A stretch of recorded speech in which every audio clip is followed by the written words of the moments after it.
할렐루야. 오늘 말씀은 출애굽기 13장 말씀을 함께 살펴보고자 합니다. 저희가 이제 통독의 출애굽기를 들어가게 되어지는데요. 출애굽기에 있는 한 이미지를 통해서 신약과 구약 속에 어떻게 그 이미지가 하나님께서 사용하시고 또 보여주고 있는가, 그것을 조금 통시적으로 좀 길게 신구약 속에서 구소사적으로 조금 보면서 말씀에 대한 이해와 또 말씀에 대한 은총을 함께 누리고자 합니다. 출애굽기 13장 21절에서부터 22절까지 말씀, 구약 성경 1001페이지의 1면에 있습니다.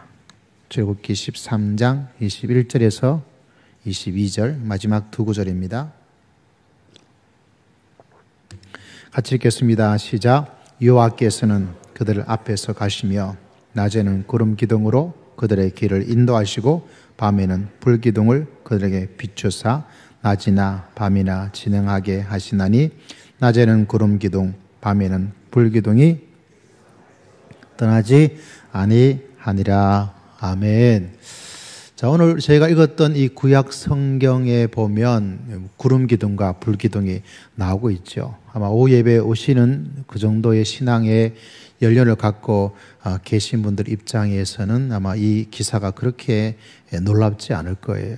하나님께서 이 말씀을 통해서 우리에게 가르쳐주고 있는 가장 중요한 부분은 항상 우리 앞에서 하나님이 가고 계시다는 사실을 항상 기억하고 믿음의 길을 걸어가면 쓰러지는 그 상황 속에도, 내 인생에 실패한 그 순간 속에도 다시 일어나서 걸어갈 수 있는 소망과 희망과 경험을 하나님께서 허락하여 주실 줄을 믿습니다. 정말 원하는 것은 이 구약 시대처럼 똑같이 구름 기둥과 불 기둥이 있으면 진짜 좋겠어요. 그죠? 그냥 가자는 대로 가면 되는데, 하나님께서는 시대마다 나타나시는 방법이 다 똑같지는 않습니다. 가만히 생각해보면 그게 조금 안 좋을 수도 있는 것 같아요. 차라리 이때 있었으면 얼마나 좋을까, 이런 마음에 생각을 하는데, 믿음은, 하나님은 워낙 풍성하시기 때문에 똑같은 하나만 가지고 우리들에게 이야기를 하지 않습니다. 우리 김병모 집사님이 제일 좋아하는 음식이 뭔가요? 김치찌개. 저는 된장찌개를 좋아합니다. 네. 대접하려면 김경호 사님한테는 뭐만 잘 사주면 될까요? 김찌개 잘하는 집 가서 사드리면 굉장히 좋아합니다. 근데 된장찌개가 더 비싸다고 된장찌개를 대접하면 아무리 비싸도 대접 잘 받았다는 생각을 안 하게 되는 게 사람의 모습이에요.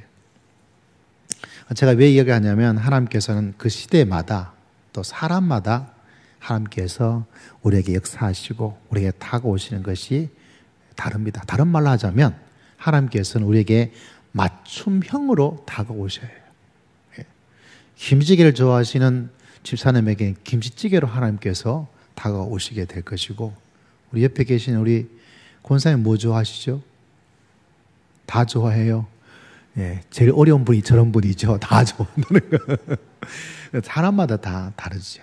시대마다 다 다른데, 한 가지 원리는 뭐냐면 다른 것이 아니라 구름 기둥, 불 기둥. 왜 이걸 보여주냐면, 지금 우리는 하다못해 뭐를 가지고 있어요? 뭐를 가지고 있습니까? 그 당시에 이게 없어요. 오직 그때마다 나타나는 수밖에 없어요. 그리고 주변에도 교회라도 있으면 다행이잖아요. 아이고, 권사님, 우리 장로님, 목사님 하고 하나님이 어쩌고 저쩌고 이렇게 할 텐데, 이 당시는 어때요? 이런 구체적인 모임들이 한창 있다가 이제 이 시대에, 출애굽기의 이 시대에 이렇게 막 만들어지고, 그 이전 시대는 아브라함 가족 한 사람. 그러다 보니까 굉장히 믿음 생활하기가, 하나님이 직접 나타나셔서 말할 그때, 왜냐하면 이 성경이 한창 뒤에 만들어지지 않습니까? 보수적인 쪽에서는 우리가 모세오경을 모세가 기록한 것이다. 실제로 모세가 죽은 사건도 모세오경에 나타나요. 그 정도는 모세가 100%다 기록하지 않을 거지만 그 정도는 모세의 기록에 포함되는데 좀 다르게 하는 분들은 이게 모세가 기록한 것이 아니라 모세의 이름을 빌려서 한창 후에 예수님 오시기 300년, 400년 그 시대에 이 모세가 기록해 것으로 이 모세오경이 나타날 것이다. 이렇게 이야기를 하고 있습니다. 그러니까 그만큼 학자들이 의견하는 것이 굉장히 많이 다르지요. 근데 문제는 이 출애굽기에 있을 이 당시를 생각해 보면 이 성경책이 없기 때문에 하나님이 직접 나타나셔서 우리에게 직접 말씀해 주지 않으면 알 수가 없다는 거예요. 근데 그 중에 가장 중요한 것이 바로 이 구름이라는 거예요.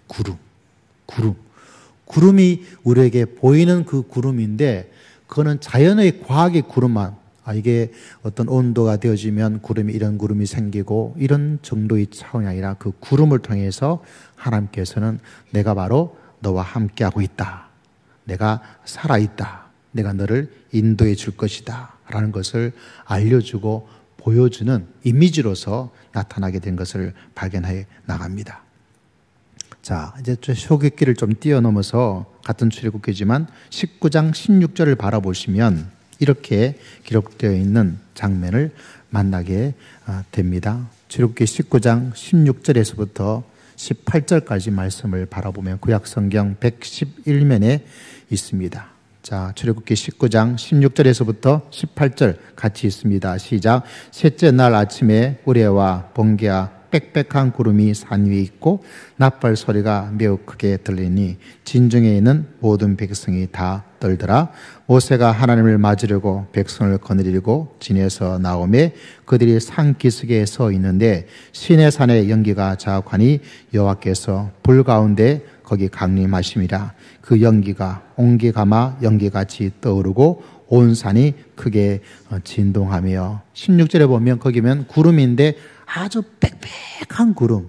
저는 이 시골에 살아서 이 구름이 어떤 거를 이미지로 알 수가 있습니다. 그 앞에 저희 집엔 그 강 건너서 산이 하나 탁 있었거든요. 그 중앙에는 폭포가 있어서 이 겨울 되면 그 떨어지는 폭포물이 하얗게 결빙되어 있는 게 잘 보였어요. 그래서 그걸 보면 오늘 얼마큼 날씨가 이번에 춥구나 그걸 알 수가 있습니다. 왜냐하면 너무 춥지 않으면 이 색깔이 좀 희시그리 이렇게 돼 있다가 아주 추워서 깡 얼어버리면 이 얼음이 깡 얼어져 가지고 색깔이 하얗게 딱 드러나요.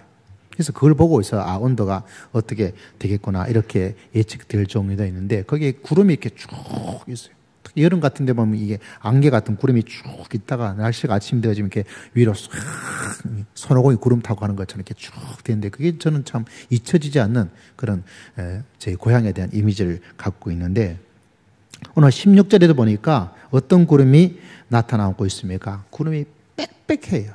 아까는 구름 기둥, 부기둥이었죠.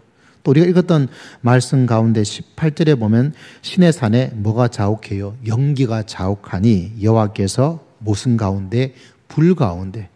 하나님은 불을 참 좋아하시나 보다. 불맛인가 그것이 아니라 그 당시의 사람에게 하나님의 그 엄청난 것들을 사람에게 보여주는 그런 가시적인 경험적인 것이 뭐냐면 이렇게 구름과 불이 항상 등장해요. 구름과 불이. 그래서 그 시내산에 하나님이 임하셨을 때 하나님이 거기 계시다. 하나님 영적인 존재라서 보이지 않은데 볼 수밖에 없는 눈을 가진 우리들을 위해서 하나님께서 구름이 빽빽해서 신기하겠죠. 그리고 불이 그래서 하나님이 바로 저 시내산에 하나님께서 임재해 계시는구나. 그걸 사람들이 뭐하도록 보도록 만들어 주었어요. 그러니까 하나님께서는 굉장히 시청과 이런 효과를 잘 아시고 보여주시는 분이에요. 여러분 오늘 또 하나님께서는 이곳에 서서 여러분에게 임재하심에 하나님의 크나큰 은총을 베풀어 주시는 줄을 믿습니다. 근데 그 당시에는 알 수가 없어요. 지금의 시대는 우리 안에 성령께서 계시죠. 이걸 따라서 성령이 위에 있냐, 12장에 있냐, 이팔에 있냐, 저편에 이런 의미로 아니라 우리 안에 계시는. 그래서 그분이 하시는데 옛날에는 그런 시대가 아니기 때문에 보이는 하나님이 임재하심을, 보이지 않는 하나님이 임재하심을 뭐를 통해서? 구름과 불을 통해서 우리에게 계속해서 보여주고 있는 것을 발견해 나가게 되어집니다. 그래서 시내산에도 하나님이 그곳에 계시다. 하다못해 남산에 하나님이 계셔. 제가 아무리 이야기하는데 남산에 아무것도 없어요. 그러면 하나님이 거기 계신지 안 계신지를 우리는 알 수가 없어요. 근데 그 남산에 특별하게 막 구름이 빽빽하게 있어서, 그리고 그 속에 불이 있어서 막 갑자기 없던 구름과 없던 불을 통해서 연기가 막 나기를 시작해요. 아주 신비한 자연의 현상이 막 일어나게 되는 것이죠. 그를 통해서 이야기를 해 나가는 것이죠. 어떻게 해요? 하나님께서 바로 저 남산에 임재해 계시다, 이걸 보여주는 것입니다. 그래서 성경에서는 계속해서 구름과 불을 통해서 우리에게 하나님이 바로 그곳에 계심을 계속해서 말해주고 있는 것을 만나게 됩니다. 근데 이것이 좀 변화가 일어나요. 자, 출애굽기 33장에 보면 이제는 시내산에 율법을 받는 모세 이야기를 지나서 이제는 하나님께서 말씀하신 성막을 만나게 되어집니다. 성막은 바로 하나님이 임재, 하나님이 함께 하심, 하나님이 그곳에 계심, 그것을 우리에게 보여주는 사건이죠. 자, 그런 해막, 성막이란 곳에서 출애굽기 33장 9절에서부터 10절 보면 이런 말씀이 있는 것을 바라보게 되어집니다. 자, 9절과 10절 함께 읽을까요? 시작. 모세가 해막에 들어갈 때 구름 기둥이 내려 해막문에 서며 여호와께서 모세와 말씀하시니 모든 백성이 해막문에 구름 기둥이 서 있는 것을 보고 다 일어나 각기 장막문에 서서 예배를 하며, 이 해막, 또 성막이라고 말하는데 가장 중요한 해막과 성막은 다른 것이 아니라 하나님이 그곳에 있다는 것인데, 단지 해막에 하나님이 계셔, 성막에 하나님이 거기 계셔 라고 해서는 사람들이 뭔가 좀 그래. 누구를 위해서? 우리에게 하나님이 보여주시는 거예요. 왜? 우리는 눈을 가지고 있다는 거 봐야 되잖아요. 봐야 백문이 불여 일견이다. 눈에 굉장히 약해요.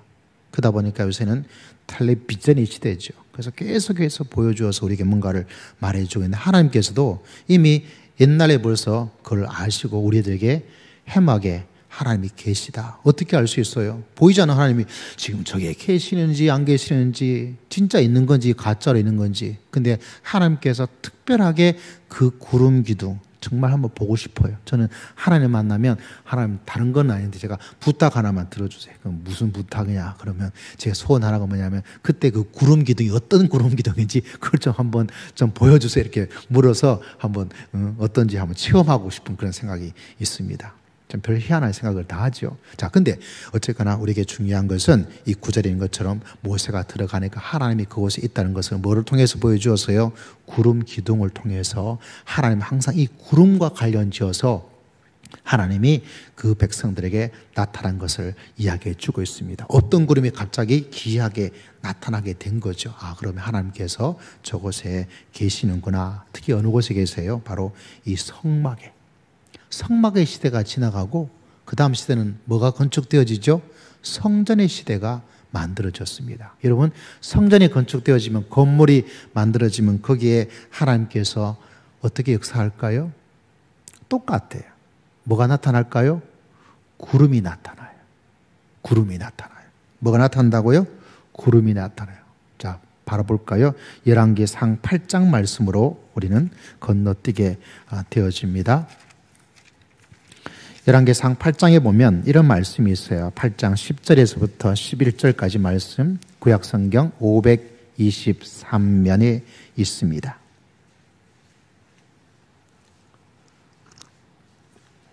(523면) 열왕기상 8장 10절에서부터 11절까지 말씀을 바라보시면 그 성전에 뭔가 가득했어요. 자, 같이 읽어보겠습니다. 시작. 제사장이 성소에 나올 때 구름이 여호와의 성전에 가득하며 제사장이 그 구름으로 말미암아 능히 서서 섬기지 못하였으니 이는 여호와의 영광이 여호와의 성전에 가득함이었더라. 할렐루야.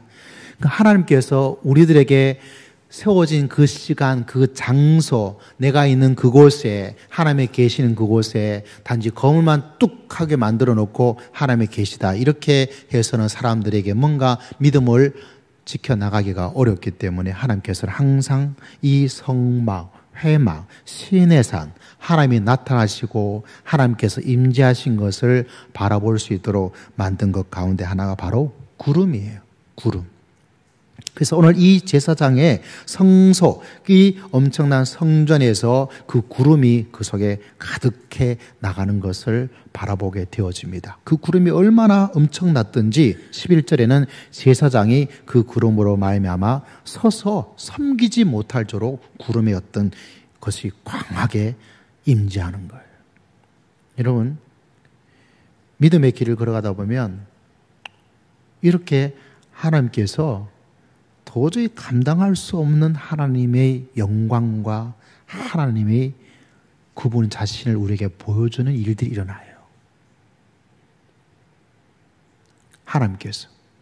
그래서 믿음의 사람들은 이걸 보고 어떤 때는 내가 죽었구나. 나는 죄인입니다. 베드로도 그 놀라운 주님의 영광이 구름은 아니었지만은 고기를 잡다가 예수를 만나서 나를 떠나세요. 나는 죄인입니다. 그것이 하나님의 강력한 역사입니다. 그리고 그분이 역사가 강하게 일어나는 곳에 이렇게 서서 섬길 수 없는 마음의 엄청난 마음의 경외함이 막 일어나기를 시작해요. 여러분, 죽기 전에 이 영광을 체험하고 하나님을 더욱더 붙잡는 믿음의 귀한 성도님 되시기를 주의 이름으로 축복합니다. 그 마음이 쭉 와요. 흔히 말해서 어떤 사람은 좀 까분다 이야기를 하잖아요. 가벼워서 그런 거예요. 진중한 것이 없어요. 왜 그러냐면 하나님의 그 위대하신 그 임재하심이 쭉 내려왔을 그때에는 보면 가볼 수가 없어요. 11절에 있는 것처럼 능히 서서 섬기지 못하는 어떤 영적인 하나님의 은혜가 있습니다. 여러분, 이 구름 속에 역사하시는 하나님을 만날 수 있는 특별한 은혜가 우리 모두에게 있기를 주의 이름으로 축복합니다. 그게 막 다가와요.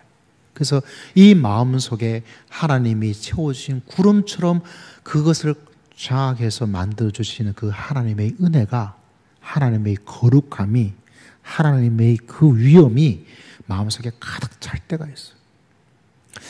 여러분이 믿음의 길을 걸어가면서 내가 이때 참 어떤 믿음의 모습이다 이렇게 생각되지만 그를 항상 그 수준을 유지를 해야 돼요. 물러서면 안 돼요. 그리고 그 시간과 그 마음과 그 감정이 최소한 그 선에서 더 떨어지지 않도록 나를 계속해서 유지를 해야 돼요. 최소한. 하나님께 예배를 통하여 찬양과 기도를 통해서 하나님, 저는 하나님에 대한 마음의 두려움이 항상 있던 그때가 참 좋았습니다. 그럼 내 마음에 하나님에 대한 그 위험의 두려움이 내 마음속에 가득 찰 때까지 엎드려서 그거를 유지를 시켜줘야 돼요. 내 마음속에 나는 기쁨이 너무 좋았어요. 근데 지금 우울하고 침울해요. 그러면 찬양을 통해서든지 하나님께 예배를 통해서든지 뭔가를 통해서라도 내 마음속에 하나님이 주신 그 기쁨의 수준이 그 이하로 떨어지지 않도록 하나님께 달려나갈 수 있는 믿음의 귀한 성도님 되시기를 주의 이름으로 축복합니다. 내 믿음의 그릇이 지금 그것인데 내 자신이 바쁘니까 이렇게 할 수도 있지. 밖으로 드러나는 신앙의 생활은 예배도 잘 드리고 기도 잘하고 교회 섬기기도 만큼 하는 것 같고, 근데 실제로 내 마음에 하나님의 그 영광의 위엄이 자꾸 없어지고 있는 거예요. 본인도 알아요. 근데 문제는 내가 문제가 안 생기니까 괜찮겠지 하고 계속해서 방전하는 거예요. 여러분, 이 추위에 충전의 시간으로 믿음의 길을 걸어가서 더 높이 올라갈 수 있는 하나님의 큰 영광을 체험할 수 있는 우리 모두가 되시기를 주의 이름으로 축복합니다. 내가 눈물이 많습니까? 그럼 내가 이 엎드려서 기도하면 내 눈에 정말 눈물이 펑펑 쏟아지는 그 수준을 유지하지 않고는 내가 결코 이 예배당과 이 기도와 이 찬양과 이 예배의 시간을 내가 결코 떠나지 않겠습니다. 야곱이 뭐라고 기도했습니까? 그 약복 강가에서 하나님이 나를 축복해 주지 않으면 내가 결코 물러나지 않겠습니다. 그 마음처럼 하나님, 내가 이런 영적인 그 마음의 영광의 모습을 기쁨이든지 슬픔이든지 하나님의 은혜 속에서 어떤 것이 있다면 이거를 하나님께서 최소한 이 정도로 만들어 주시는 것들을 내가 체험하지 않고는 결코 물러가지 않을 거예요. 그래야 내 믿음의 날개를 쫙 펴고 새로운 하나님의 세계로 가는 거예요. 또 우리 인간은 역해서 웬만한 문제가 생기지 않으면 뭐 그냥 가는 거예요. 큰 문제가 없으면 그냥 가겠지. 뭐 괜찮겠지. 뭐 이렇게 좀 기도하니까 하나님께서 도와주시겠지. 하나님께 축복해 주겠지. 그렇게 가지고는 큰 하나님의 믿음의 길을 걸어갈 수가 없어요. 그걸 더 뚫고 가는 거예요. 왜냐하면 이 구름 가운데 하나님의 영광이 그 성전에 가득해서, 신약에는 성전이 누구죠? 바로 여러분이에요. 바로 우리예요.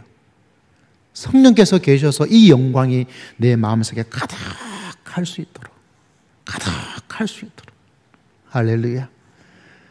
가득함에 충만한 축복이 우리 가운데 임하기를 주의 이름으로 축복합니다. 여러분, 그런 면에서 11절 말씀, 이 말씀 특별히 마지막에 여호와의 영광이 여호와의 성전에 가득함이었더라. 그 구절만 세 번 읽어봅시다. 시작. 여호와의 영광이 여호와의 성전에 가득함이었더라. 여호와의 영광이 여호와의 성전에 가득함이었더라. 마지막, 여호와의 영광이 여호와의 성전에. 지금 여호와의 영광이 어디에 가득할까요? 하나님의 성전인 우리 속에, 여러분 속에 가득해야 되는 거예요. 떨어지는 것을 여러분 항상 두려워하셔야 돼요. 그래서 어쨌든 엎드려서 그 느낌, 그것이 내 주관적이어도 괜찮아요. 그리고 그것이 정말로 내 주관적인 것이 아니라 하나님의 것이 임했던 것을 바라보면, 우리는 이상하게 교회는 영적인 사람들이 있는 곳이기 때문에 그걸 알아요. 아, 저 사람이 은혜가 있구나. 아, 저 사람이 하나님을 붙잡고 있구나. 아, 이 사람이 진짜 지금은 깨어서 하나님의 길을 걸어가자 노력하고 있구나. 껍데기는 이렇게 하고 있는데 폼만 재고 있구나. 그게 다 느껴져요. 그래서 이 구름 속에 역사하시는 그 하나님의 영광이 하나님의 가득했으면 좋겠습니다. 할렐루야. 자리에 앉더라도 그런 사람 옆에 앉으면 땡 잡은 거예요. 예. 뭐 하나 얻어먹는 게 있지 않겠어요? 예. 여러분, 또 지나갑니다. 하나님의 구름이 이렇게 성전에 있었다면 에스겔 10장에 보면 또 거기에 나타나게 되는 여호와의 구름의 이야기가 나타나게 되어집니다. 에스겔 10장 3절 4절 말씀.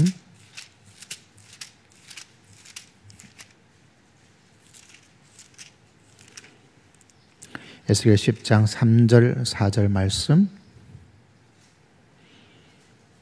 1161면에 있습니다.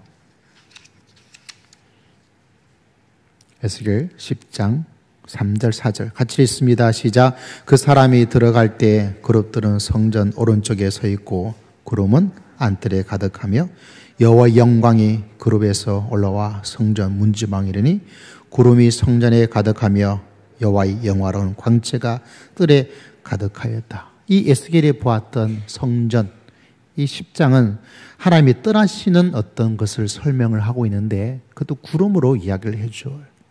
그것이 가득했다는 거죠. 가득해져. 에스겔이 보는 이 환상 속에. 자, 이것이 참 재미있는 것은 이사야 19장 1절이에요. 자, 지나갑니다. 자, 성전의 성막의 시내산에 하나님의 어떤 역사가 구름 속에 그분의 영광과 그분의 나타나심을 이야기를 했는데 이사야 19장 1절 말씀이에요. 구약 성경 훨씬 더 지나가죠. 987면 여기는 좀 버전이 또 달라졌어요. 987면 이사야 19장 1절 말씀 같이 한번 읽어보겠습니다. 시작. 애굽에 가난 경고라. 보라, 여호와께서 빠른 구름을 타고 애굽에 임하시리니 애굽의 우상들이 그 앞에서 떨겠고 애굽인의 마음이 그 속에서 녹으려다. 하나님께서 뭐를 탔어요?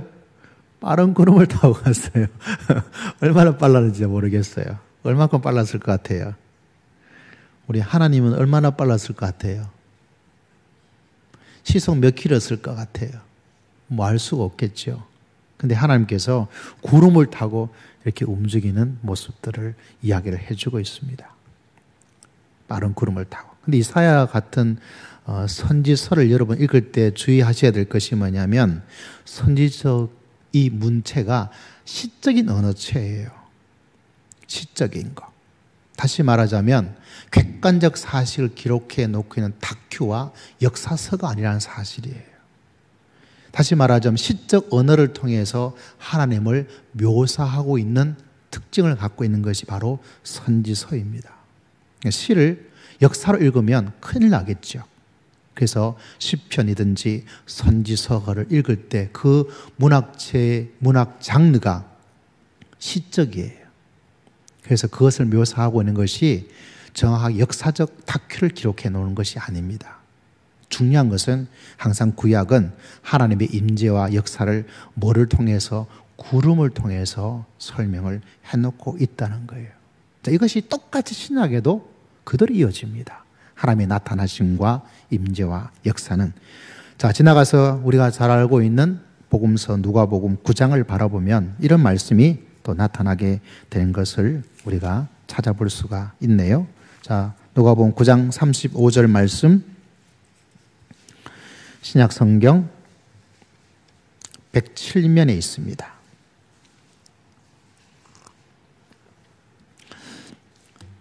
누가복음 9장 28절에 보면 산에 올라가시는 예수님을 만나게 되어지죠. 우리가 잘 아는 변화산이라는 곳입니다.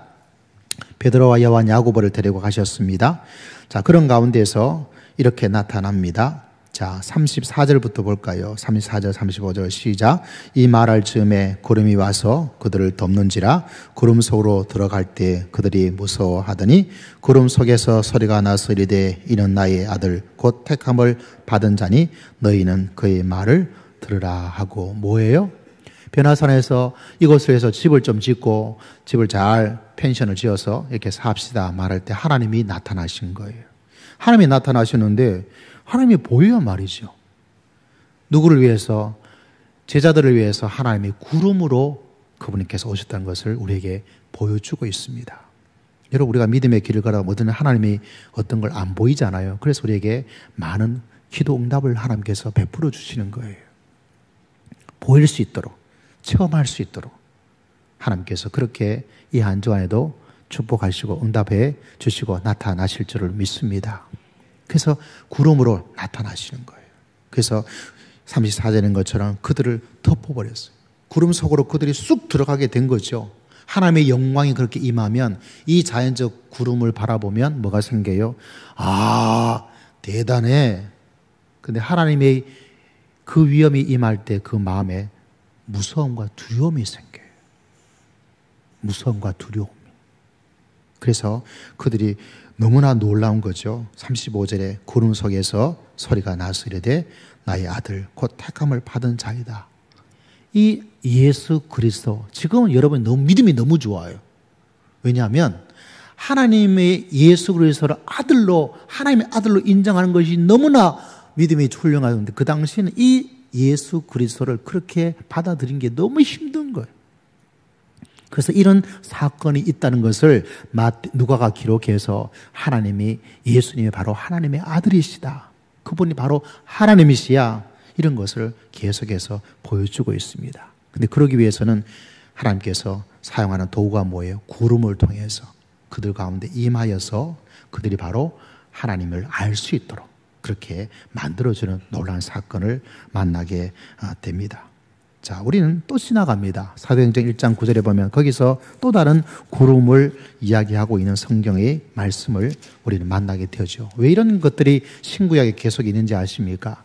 이 성경이 사람의 작품이기도 하지만 하나님의 말씀이기 때문에 한 주제를 몇 천 년의 수많은 사람들을 통해서지만 하나님의 나타나심에 대한 장치는 이렇게 한 가지로 일률적으로 계속해서 하나님이 만들고 계시다는 것을 우리에게 보여주고 있습니다. 사도행전 1장 9절에 보면 우리가 잘 아는 말씀이 나타나고 있죠. 자, 사도행전 1장 9절 말씀을 함께 읽어보겠습니다. 시작. 이 말씀을 마치시고 그들이 보는데 올려져 가시니 구름이 그를 가리어 보이지 않게 하더라. 이 구름이 우리가 보이는 전 자연적 구름인데 그걸 왜 사도행전 기자는 누가는 이걸 왜 넣었을까요? 그냥 이렇게 기록할 수 있지 않겠습니까? 이 말씀을 마치고 그를 보는데 올려져 갔다. 멀리 가셔서 예수님이 안 보였다. 이렇게 말을 할 수 있잖아요. 근데 누가는 그렇게 이야기를 하지 않습니다. 뭐라고 표현해주고 있죠? 구름이 그를 가리워서.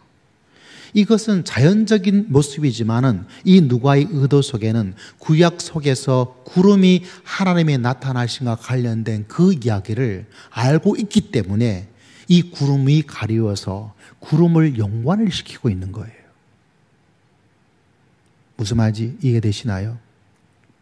구약에서는 구름이 하나님의 나타나심에 대한 주제로 계속 사용된 주제고 하나의 단어이기 때문에 예수님이 바로 하나님의 아들이심을 우리에게 알려주기 위해서 구름이란 단어를 넣어서 그걸 설명을 하고 있다는 거예요. 그냥 넣어진 게 아니에요, 여러분. 우리가 바라볼 때는 뭐 일어난 사건을 그냥 기록해 놓은 것이라지만 왜 이 구름이란 단어가 들어가는지를 구약부터 그 주제를 쭉 추적을 해보면 이런 의도가 있기 때문에 사도행전 1장 9절은 이 구름이 들어가야 맛이 나는 것처럼 구름이 들어가야 예수 그리스도가 누구이심을 하나님이심을 우리에게 보여주고 있는 모습입니다. 근데 참 놀라운 것은 계시록 1장 7절이에요. 자, 구름을 가리어서 보이지 않게 했던 그 모습이 요한계시록 1장 7절 우리가 말하는 주어진 이 정경의 마지막 책입니다. 마지막 책에는 어떻게 우리에게 설명을 해놓고 있나 이것도 알고 있어요. 오늘 우리가 단편적으로 하나하나씩 알고 있는 것을 꿰뚫는 작업을 지금 하고 있습니다. 어떤 것입니까? 요한계시록 1장 몇 절에 그랬죠? 7절 말씀 신약성경 398면 너무나 잘 아는 말씀이죠. 함께 읽습니다. 시작. 볼지어다 그가 구름을 타고 오시리라. 각 사람의 눈이 그를 보겠고 그를 찌른 자도 볼 것이요 땅에는 모든 족속이 그로 말미암아 애곡하리니 그러하리라. 아멘. 뭐를 타고 오신다고요? 구름을 타고. 왜 구름을 타고 오실까요? 타기가 편해서 아니에요. 구약부터 계속해서 하나님이 심히 오시고 나타나시고 임재할 때는 뭐가 등장해요? 구름이 항상 등장하는 거예요. 어떤 이단의 동영상에 보니까 사람이 구름을 보고 예수님에 대한 걸 너무 표현하고 알지를 못해서 어떤 이런 말을 하다. 우리가 구름을 계속 보고 있어도 필요가 없대요. 그런 내용이었어요. 그래서 구름이 뭐 조각구름, 요딴 많은 구름을 타고 오실까? 심지어는 이렇게 작은 구름이면 예수님이 그것을 타고 오시는데 얼마나 위험할까? 이런 말로서 엉뚱한 조롱을 하고 있는 것을 보고 아주 개탄스러웠어요. 왜냐하면 하나님의 아드신 예수님이 구름이 요딴만 여기에 탈 수 있을 것 같아요? 못 탈 것 같아요? 왜 못 타시겠어요? 구름이 세로로 요만큼 날카로운 칼처럼 된 구름이라면 예수님께서 요거 타고 올 수 있어요? 못 타고 올까요? 왜 못 하겠어요? 그분이 누구신데? 하나님이신데. 그리고 구름에 대한 이야기는 하나님이 나타나심을 위해서 항상 등장하는 작품이에요. 단어예요. 그리고 하나님이 나타났을 때는 항상 구름이 등장하죠. 예수님이 누구라는 거예요? 하나님이시라는 거예요. 하다못해 예수님께서 어떤 기계의 어떤 것을 타고 딱 등장했다. 나중에 뭐 버스가 막 공중에 날아다닌다. 그 버스를 타고 오셨다. 그래도 그분은 하나님이세요. 왜냐하면 이 구름이란 것은 실제적이기도 하지만 중요한 것은 우리에게 뭐를 말해주고자 하는 거예요? 예수님이 누구시라고요? 하나님이시라고. 신이라고. 왜냐하면 요한계시록은 그 당시에 신은 누구냐면 바로 로마의 황제였어요. 로마의 황제가 신이다 라고 주장하는 이 요한계시록이 쓰여진 이 역사적 배경 속에서 오직 누구만이 참신이라고요? 예수님께서 참신이고 그분이 신이기 때문에 구름을 타고 이 땅에 다시 오실 것이다. 그걸 말해주는 거예요. 그래서 신구약 모두의 하나님의 나타나심, 하나님의 증거는 이렇게 구름을 통해서 나타나고 있습니다. 우리에게 참 중요한 것은 우리가 신약 시대의 고린도에서 있는 하나님의 성전이에요. 여러분, 하나님의 영광이 우리 속에 가득해야 될 줄 믿습니다. 하나님의 영광이 여러분 속에 가득하기를 주의 이름으로 축복합니다. 그러면 가장 좋은 성전이에요. 가장 좋은 예배당입니다. 그러나 아무리 예배당이 좋다 할지라도 내 속에 하나님의 그 영광이 내 마음속에 다 사라져 버렸어. 그저 옛날에 나도 한번 이래 봤지, 나도 저래 봤지, 이렇게 되어지면 참 안타까운 거예요. 다시 말씀을 드립니다. 그 영광이 내 속에 이 수준 밑으로 떨어지지 않도록 여러분의 최고의 그 영광을, 그 믿음을 그 마음에 가득했던 그 시절이 거기서 떨어지지 않아야 돼. 특히 나이가 들수록 더 많이 하나님 앞에 엎드리셔서 더 기이하게 하나님의 신비한 세계를, 하나님의 풍성한 세계를 바라보면서 누리면서 전하면서 체험하고 영적인 도전을 다 심어줄 수 있는 그런 귀한 우리 모든 하나님의 성전 되시기를 주의 이름으로 축복합니다. 가득해야 돼. 가득해야 돼. 할렐루야. 여러분 가득해야 되는 거예요. 뜨거움이 가득했습니까? 차갑다면 지금 이 한 주가 엎드려서 그 뜨거움에서 회복하셔야 돼. 눈물이 있었습니까? 그 눈물이 계속해서 흐르도록 기도하셔야 돼. 내 마음에 사람에 대한 사랑으로 가득 찼습니까? 그 사랑이 가득 찰 수 있도록. 내 마음에 순수가 가득 찼습니까?